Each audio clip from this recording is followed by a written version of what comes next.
For the players, team news. Kova will still be out, Ben Chilwell will be out, and Callum will still be out. Tony was in training yesterday, Tony Rüdiger. The same for Reece James. So we have another training coming, and hopefully they can do the full training and give us a green light. So we have hopes that they can be in the squad and play tomorrow. And the same for Andreas. We need another examination because he felt sick and will come back to training ground today. And Ross Barkley is sick as well and will not be in the squad. Thank you for that. Obviously, over the last couple of months or so, there's been a lot of talk about Manchester United. Yeah. What is your assessment of the current team? Well, over the last months was also a lot of talk about Chelsea, as you know. So we were not so heavily involved in the talks about Manchester United. I'm personally very happy to play against Man United at Old Trafford. For me personally, is one of the biggest stages, one of the biggest stadiums, one of the biggest clubs and occasions to play. I arrive with a strong club, with a strong team. So this is the best way to arrive as a coach, and I'm very, very happy to have this match. And it will always be a big match for me, no matter in what position and in which current form they are in. And this is how I see it, and that's why we prepare in the best possible way. We don't reflect so much on their situation and what's going on in and around the club, and they're we focus on their last matches.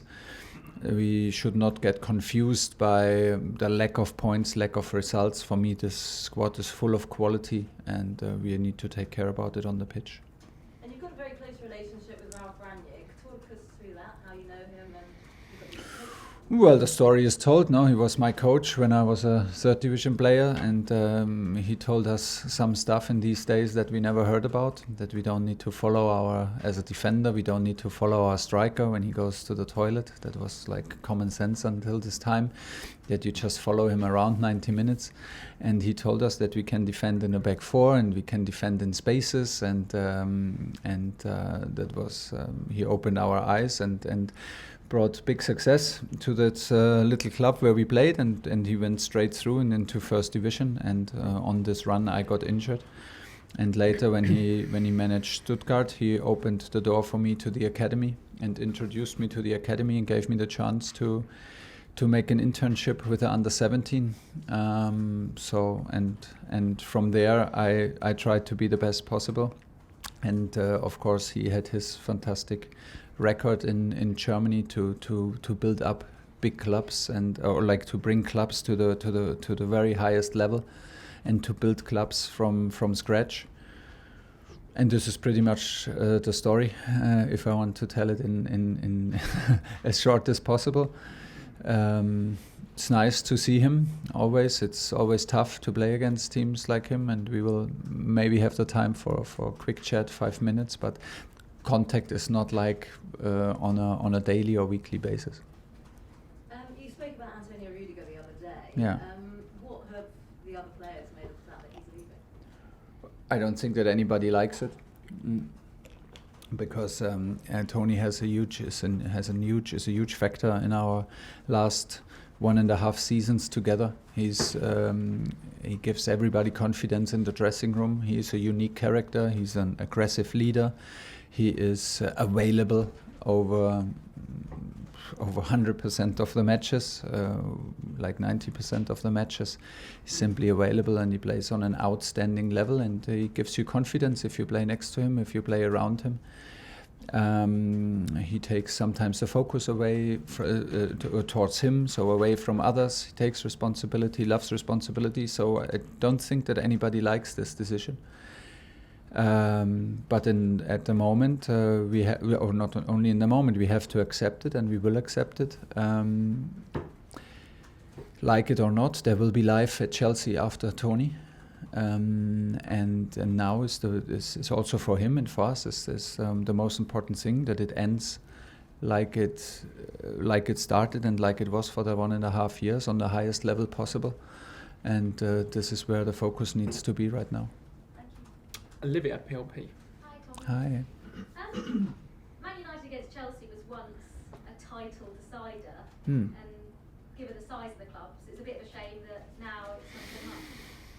Well, we would love to be, and I think Manchester United would love to be in a title decider, but unfortunately there are two other teams in red and blue who have a word to say, and over the last years made their point strongly. So we have to accept it, and we have to do everything to and try to close the gap, and Man United as well. They played a huge role in last year's campaign with being second. No.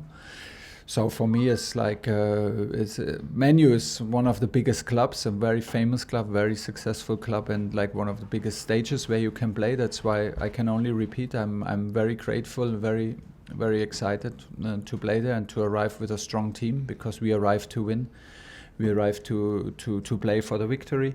And this is a great feeling. I think I am not concerned about Man United, because first of all it's not my job, and second of all they will always recover, because the club is a huge club, and the squad is full of individual talent. So, but I am not involved. We have enough to do here. I know obviously you weren't manager for the whole of this time, but Chelsea haven't beaten them at Old Trafford in the Premier League since 2017. No, since 2013. Yeah, so and it's haven't time. beaten them in the Premier League since, just in general, even at Stamford Bridge since 2017. Yeah. That's a long time. I know you don't want to No. get into the way the struggles that Manchester United have at the minute, but now feels like a good time to change that. Always a good time for a win. Always a good time for a win. No matter if you won the last match or the last two against the same opponent, is always the best time for a win. Is always the next match, and it just shows that it's not easy, and these kind of streaks exist in football. That against some opponents, it's a bit harder to get obviously victories. Obviously, Man United is that kind of opponent for us, but like I said, we will, like, with all the respect that we have for the history and for the occasion and for the quality in general at Man U, we try to win, and we will arrive to win, and we will prepare to win this match, and then we will see what questions are asked, and what the game demands, and how the momentum in the game shifts or not. But this is pretty much it. It's not so much like now or never, because now they are struggling with results recently. We honestly prepare all the time to have the feeling now or never in every single match. So we try to prepare in the best way possible, and try to win the match tomorrow, because Chelsea and Man U is, for me as a football fan, and for me as a big fan from Premier League, it's a big match. I would always watch it, so being part of it is very nice. And just finally, I asked you a couple of weeks back about Reece James and playing. You saying playing him as the right centre back because it's a less physical position. Yeah. Obviously he's recovering from that injury. Obviously he's back training now. Is that a permanent thing, do you think, or do you think next season going forward we're going to see him more in that sort of right wing back? I would love to have two Reece Jameses, so we would have the problem solved. But it's like maybe a 55% towards wing back and a 45% towards the back three. It depends a little bit, like also like how the opponent plays against us. Do we expect a lot of possession? How is their structure for their offensive transition?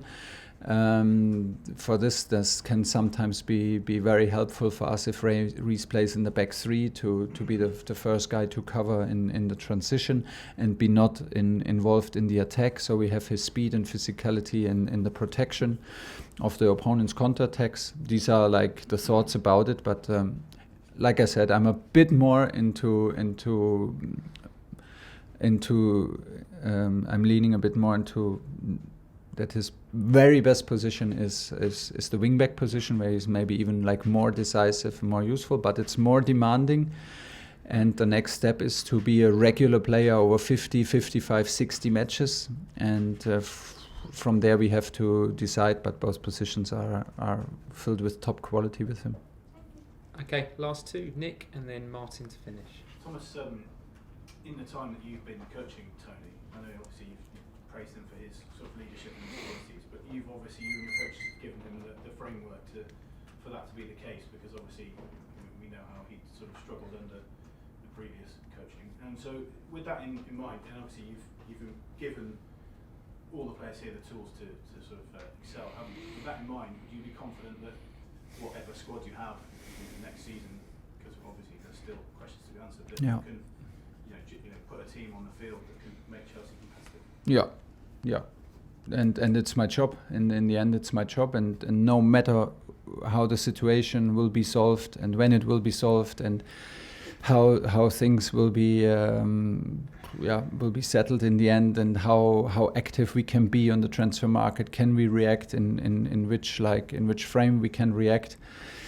At the end, we will dig in and we will try to squeeze out everything of the squad that we have. And I hopefully, and like I know myself, I will again fall in love with the squad that I have then, and try to push the squad to the limit.